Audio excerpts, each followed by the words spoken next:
Namaskar. A warm welcome to World News and Indian Perspective on All India Radio. This is Gaurav Sharma and with me is VC Pramod, bringing glimpses of the major developments of the day from across the globe. Over the next half an hour, we shall bring you the latest from the world of politics, economy, sports, entertainment and more. The headlines. Draupadi Murmu makes history, becomes India's first tribal woman president. India and Bangladesh agree for effective implementation of comprehensive border management plan to curb border crimes. External Affairs Ministry says that India will continue to stand by the people of Sri Lanka. India and the UK sign 2 MOUs on mutual recognition of educational qualifications. Eurozone raises interest rates for the first time in 11 years. Key Russian pipeline resumes pumping gas to Europe. And Anu Rani qualifies for the final of World Athletics Championships at Oregon in the US. Neeraj Chopra to play in the qualification round tomorrow.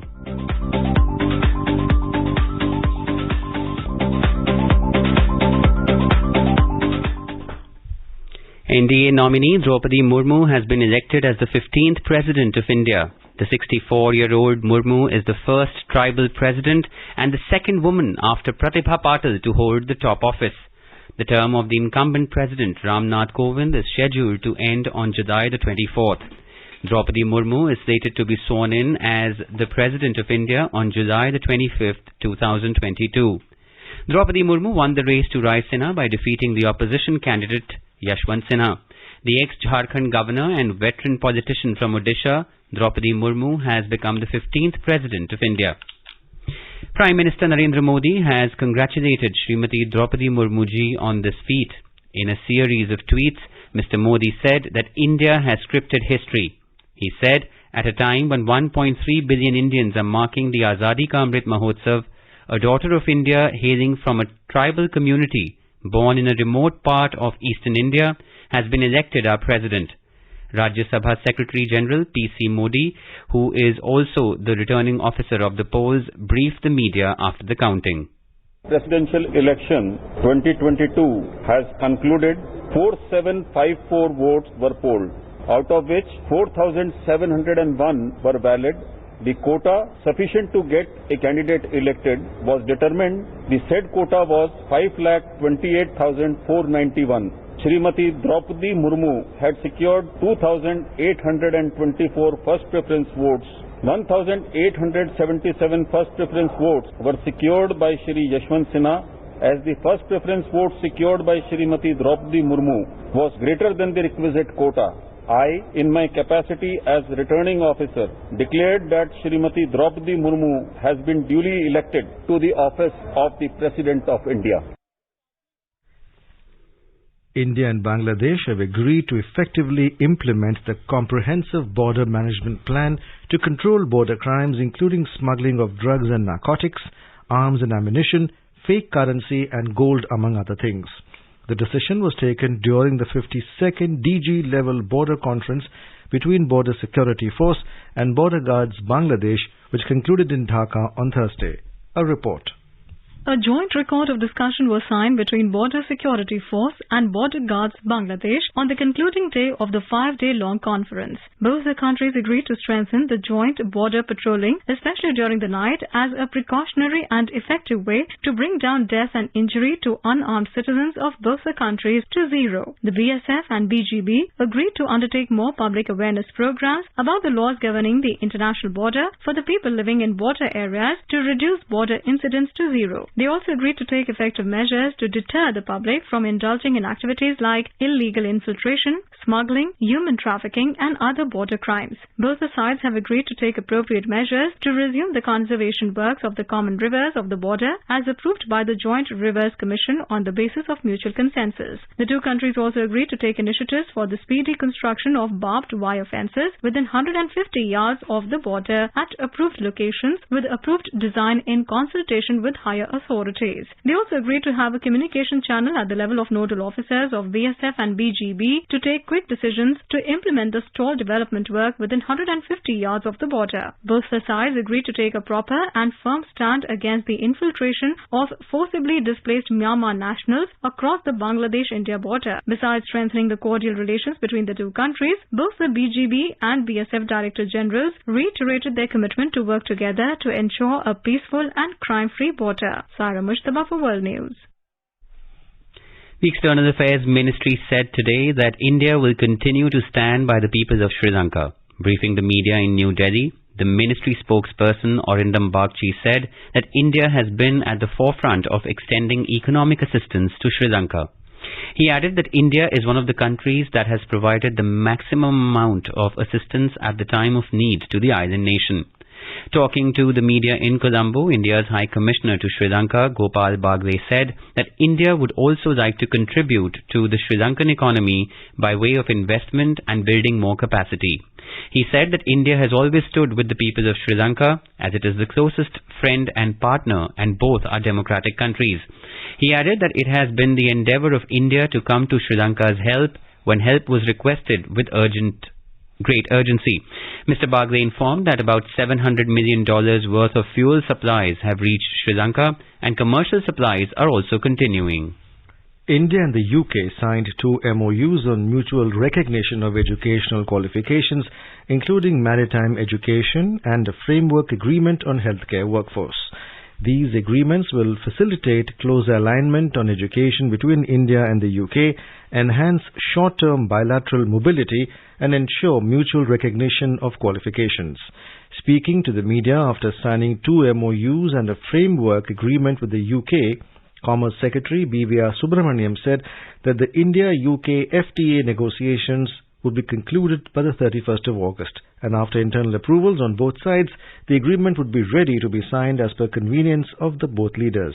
Irrespective of the party in power in the UK, the logic of FTA with India is irreversible, he added. The European Central Bank, ECB, has raised the interest rates for the first time in more than 11 years as it tries to control soaring Eurozone inflation. The ECB raised its key interest rate by 0.5 percentage points and plans further increases later in the year. We have a report. Eurozone raises interest rates for the first time in 11 years. The rate has been negative since 2014 to encourage banks to lend rather than deposit money with the bank. Consumer prices rose at a record rate of 8.6% in the 12 months to June. That is well above the bank's 2% target. Central banks around the world, including the Bank of England and America's Federal Reserve, have been raising rates as price rises accelerate. Soaring energy, fuel and food costs are pushing up inflation, putting pressure on struggling families. The ECB began cutting interest rates after the 2008 financial crisis to stimulate growth and took them as low as -0.5% during the pandemic. However, earlier this year it signaled it planned to increase them again, although economists had only expected an increase of 0.25% points in July. There are concerns that soaring inflation could become entrenched and any gas shortage over the winter could push energy prices up, further impacting the cost of living. This is Saira Mushtaba for World News. Russia resumed pumping gas via its biggest pipeline to Europe on Thursday after a 10-day outage, allaying some of Europe's immediate supply fears, but not enough to end the threat of rationing to cope with potential winter shortages. A report.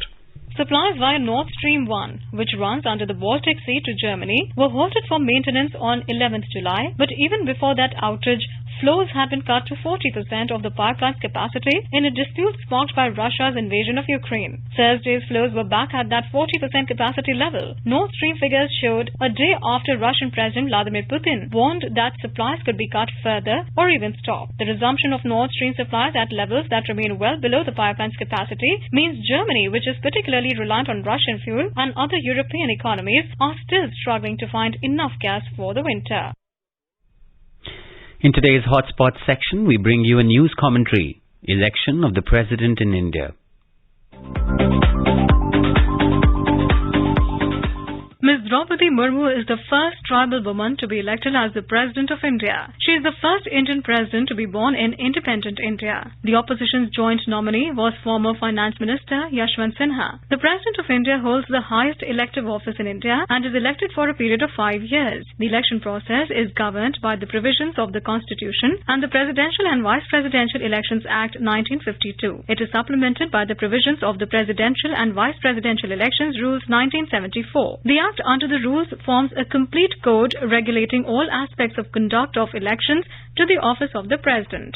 The qualifications required by an applicant to contest the election to the office of the President of India is governed by Article 58. The person must be a citizen of India, should have completed 35 years of age, and be eligible to be a member of the Lok Sabha. The candidate should not be holding any office of profit under the Government of India or the Government of any state or under any local or other authority. However, the aspirant may hold the post of President or Vice President or Governor of any state or Minister of the Union or any state and is eligible to contest the election. A maximum of 4 nomination papers can be filed and only 1 security deposit be made. A nomination paper of a candidate for the election is made in Form 2, appended to the Presidential and Vice Presidential Election Rules 1974. The contestant has to be supported by at least 50 electors as proposers and at least 50 electors as seconders. A receipt of the security deposit of 15,000 rupees issued by the returning officer or by the Reserve Bank of India or in a government treasury should be furnished with the nomination paper. It is also mandatory to furnish a certified copy of the candidate's name in the current electoral roll for the parliamentary constituency in which the candidate is registered as an elector. All nomination papers are received and scrutinized by the returning officer during the period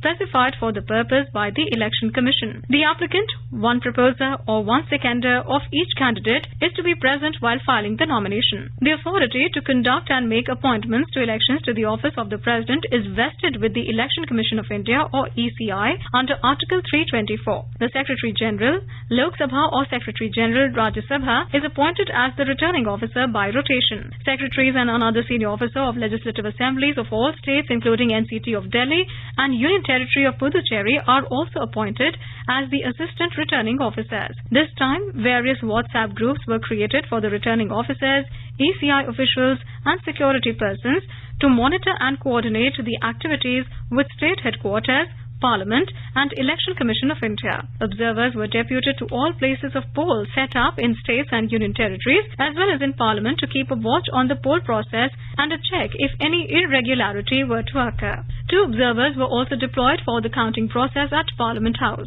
The ballot papers are printed in 2 colours, in green for use by members of Parliament and in pink for use by the members of the state legislative assemblies. The ballot papers are printed with 2 columns. The first column contains the names of the candidates and the second column for marking preferences by the elector for each candidate. They are printed in Hindi and English for use by MPs and in the official language of the state and in English for use by the MLAs of each state. Unique serial numbered pens of violet ink were supplied by the Election Commission to the electors for voting. Unlike the Lok Sabha or Assembly elections, where the citizens choose their representatives, the President is elected indirectly. An electoral college comprising the elected members of Parliament of both the houses of Lok Sabha and Rajya Sabha and the members of the legislative assemblies of all states and also of the National Capital Territory of Delhi and the Union Territory of Puducherry. All members are elected by the people and they in turn vote for the President. The members nominated to either House of Parliament or the legislative assemblies of states are not included in the electoral college.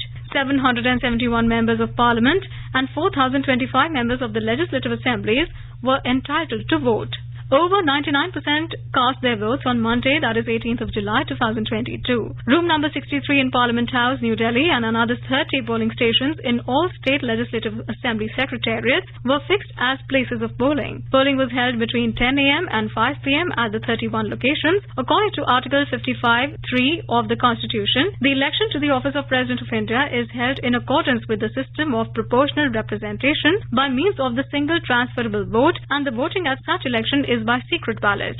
The Constitution 84th Amendment Act 2001 provides that the population of the states for the purposes of calculation of value of votes for the presidential election shall mean the population as ascertained at the 1971 census. The total value of votes for MLAs for 16th presidential election is 5,43,231. The total value of votes for MPs is 5,43,200. The total value of votes of electors for the presidential election 2022 is 10,86,431. Foolproof security arrangements were made to ensure the safe custody and hassle-free transportation of ballot boxes from the Election Commission of India to the states on the 12th and 13th July 2022.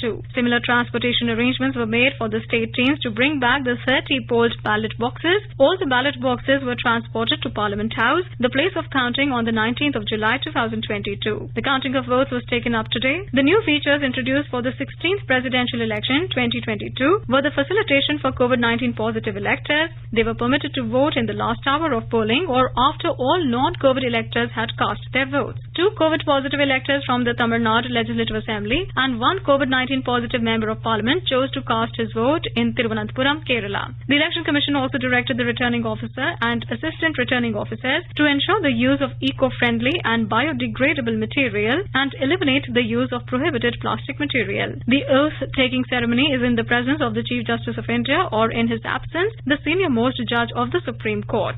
The victory of Ms. Draupadi Murmu has created history in Indian democracy. A leader from a humble background has reached the nation's highest post. The 15th President of India is the daughter of a tribal family coming from a very ordinary house in Odisha. Ms. Draupadi Murmu has always worked very hard for her community, and this achievement helped her to garner immense recognition. This is Saira Mushtaba, News Desk.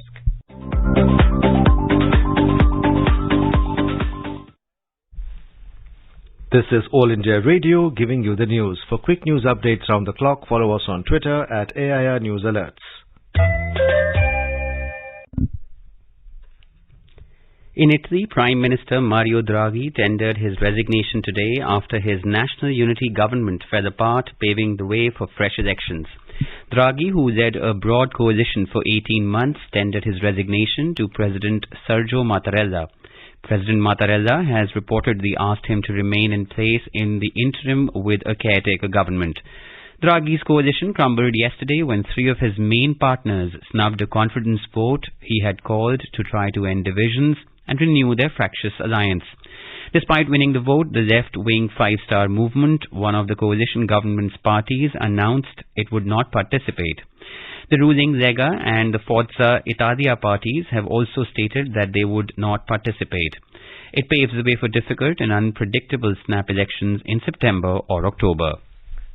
Amid sharp criticism of China's zero-COVID policy by foreign diplomats and businesses and its heavy toll on Chinese economy, Chinese Premier Li Qiang for the first time assured to make China's COVID control measures more targeted and well-calibrated, including steadily improving visa and COVID testing policies, and further resuming and increasing international passenger flights in an orderly way.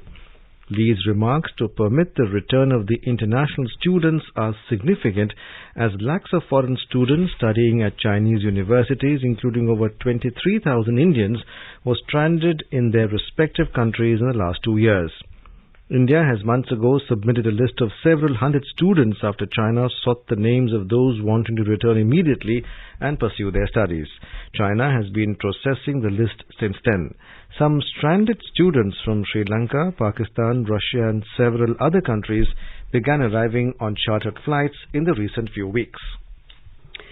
Britain says that the Russian forces are likely to be closing in on Ukraine's second biggest power plant at Vuzairivka, 50 kilometers northeast of Donetsk, British military intelligence said on Thursday.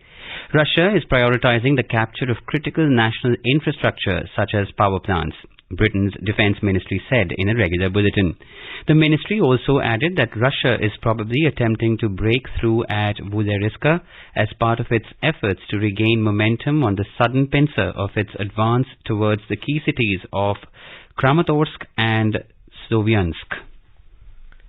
The Biden administration is investigating Chinese telecom equipment maker Huawei over concerns that U.S. cell towers fitted with its gear could capture sensitive information from military bases and missile silos that the company could then transmit to China, 2 people familiar with the matter said.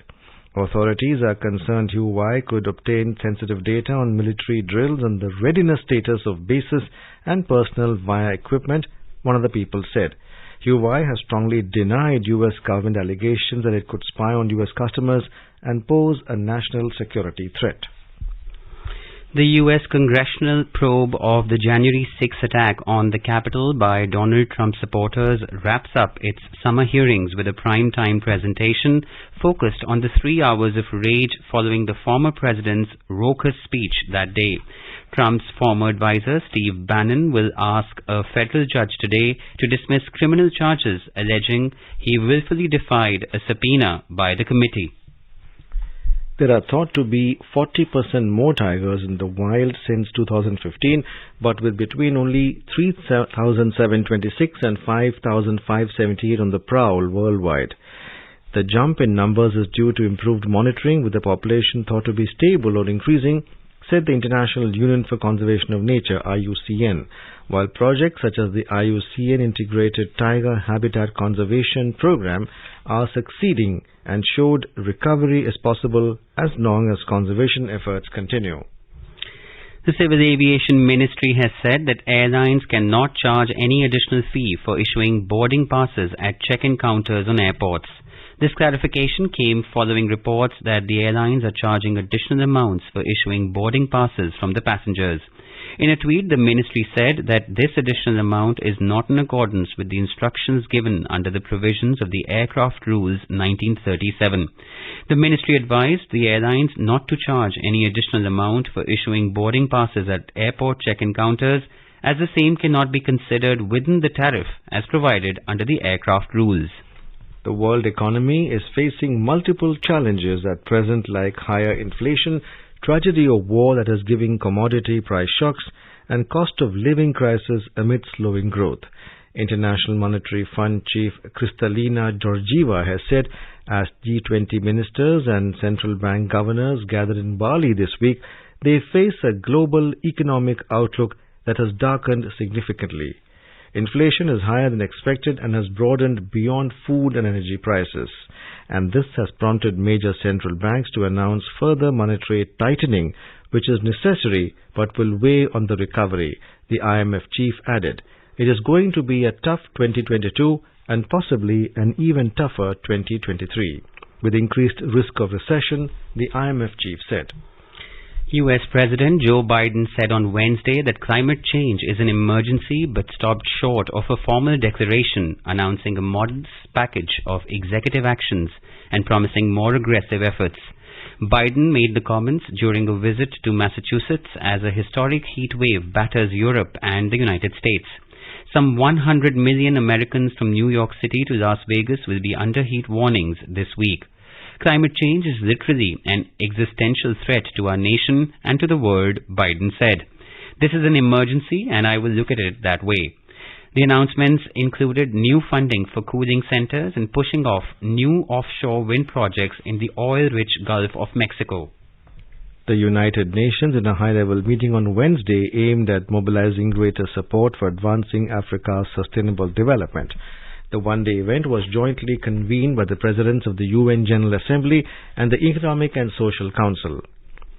Our goal is to focus attention on commitments made towards Africa's development, with particular attention to progress in the implementation of the 2030 Agenda for Sustainable Development and the African Union Agenda 2063.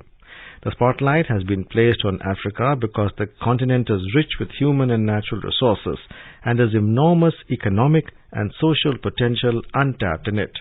Africa still faces challenges in the realization of developmental goals, said Abdullah Shahid, President of the General Assembly.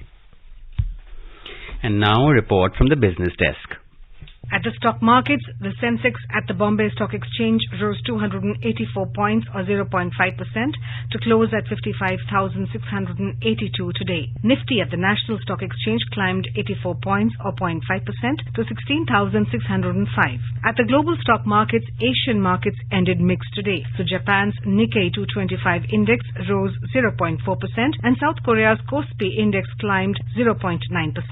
But China's Shanghai Composite Index dropped 1%. Hong Kong's Hang Seng Index slid 1.5%, and Singapore's Straits Times Index fell 0.6%. In Europe, London's FTSE 100 had shed 0.4%, and Germany's DAX had fallen 0.6%, but France's CAC 40 had gained 0.2% in intraday trade. Global crude oil prices fell more than $5 today after higher U.S. gasoline stockpiles, stoked demand worries, and returning energy supply from Libya and Russia eased supply concerns, so that Brent crude futures tumbled to trade at $101.79 a barrel. U.S. crude oil futures tanked 5.1% to $94.83 a barrel. Back home, gold dropped 478 rupees to 49,830 rupees per 10 grams at Delhi's bullion market today amid falling global gold prices. Silver tumbled 1,265 rupees to 54,351 rupees per kilo. And in the forex market, the rupee appreciated 5 paise to 79 rupees and 95 paise against the dollar. This is Lalema Aneja Dang for World News, All India Radio. India star javelin thrower Annu Rani qualified for the final of the World Athletics Championships 2022 in the U.S. state of Oregon today. She finished with the best throw of 56.9 meters in her third and final attempt. Olympic champion Neeraj Chopra will compete in the qualification round Group A of men's javelin throw tomorrow. And now let us take a look at the major developments around the world as reported in the foreign press. First, we have a look at the press reports in China. Jagran English writes that India hopes to resolve differences with China through talks. However, experts remain apprehensive as the Chinese Air Force had conducted many provocative activities ahead of the 16th round of talks. Days later, satellite imagery emerged indicating the construction of a Chinese village east of the Doklam Plateau on the Bhutanese side, a region that is considered important for India's strategic interests. Reuters reports China is asking the United Nations Human Rights Chief to bury a highly anticipated report on human rights violations in Xinjiang, according to a Chinese letter confirmed by diplomats from 3 countries who received it. And now let's have a look at the press reports on Nepal. The Rising Nepal and My Republica report that Nepali citizens will not be allowed to exchange more than $200 for their foreign visit. My Republica writes that Nepal is getting 2.55 billion rupees in grants from the United Nations Green Climate Fund, UNGCF, to distribute electric stoves to 1 million households in Terai. Khabar Hub reports that CPN UML chairman KP Odi has said that his party need not make efforts to break the current 5-party alliance as the coalition formed for petty interests breaks over time. In another report, Khabar Hub writes that the decision of the Nepali Congress to keep intact the 5-party alliance until the upcoming parliamentary and provincial elections has entrusted other coalition partners. And now let's have a look at the press reports from Pakistan. Dawn reports that Pakistan and Afghanistan officials on Wednesday concluded 3-day talks in Kabul to enhance bilateral trade, address problems faced by traders, facilitate issuance of visas, and ensure early clearance of trucks at border points. Pakistan Today reports that the United Nations mission in Afghanistan said on Wednesday that the ruling Taliban were responsible for extrajudicial killings, torture, arbitrary arrests, and inhuman punishments in the 10 months since they seized power. And before we end the bulletin, a quick look at the headlines once again. Draupadi Murmu makes history, becomes India's first tribal woman president. India and Bangladesh agree for effective implementation of comprehensive border management plan to curb border crimes.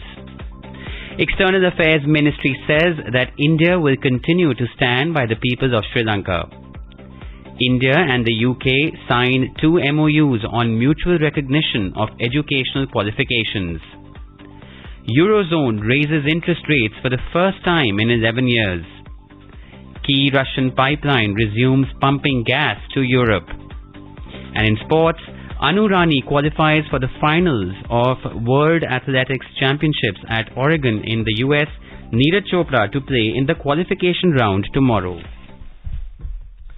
And now, before we end, let's listen to Mahatma Gandhi's favorite bhajan, Vaishnav Jan, by Artis from Belgium.